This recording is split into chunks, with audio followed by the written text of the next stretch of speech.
Oh, hello there. I'm Bilchen, a cute bear. In this class, I'll read to all of you Chapter 21 of The Legend of Sleepy Hollow. Ass. Ah. The Legend of Sleepy Hollow.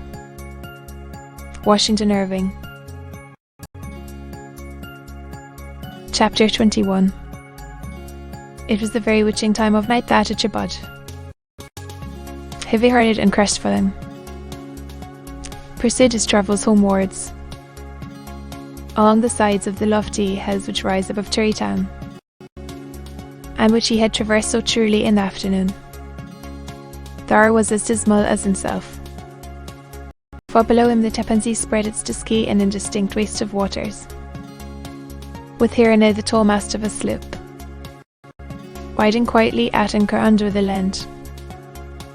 In the dead hush of midnight, he could even hear the barking of the watchdog from the opposite shore of the Hudson, but it was so vague and faint as only to give an idea of his distance from this faithful companion of man.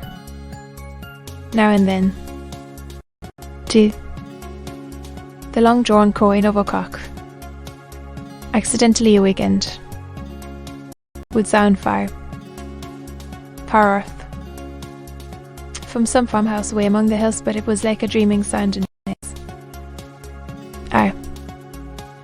No signs of life occurred near him, but occasionally the melancholy chip of a cricket, or perhaps the guttural twine of a bullfrog from a neighbouring marsh, as if sleeping uncomfortably and turning suddenly in his bed.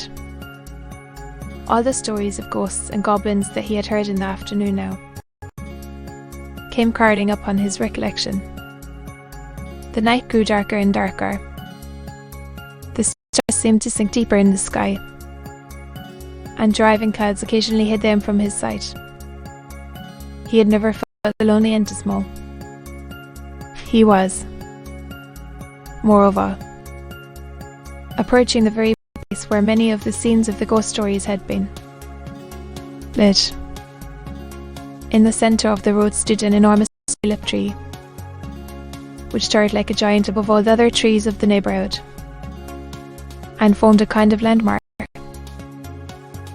Its limbs were gnarled and fantastic, large enough to form trunks for ordinary trees, twisting down almost to the earth, and rising again into the air.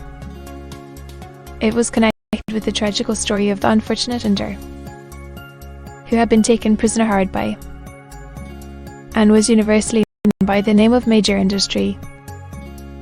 The common people regarded it with a mixture of respect and superstition, partly out of sympathy for the fate of its lost namesake, and partly from the tales of strange sights and doleful lamentations told concerning it.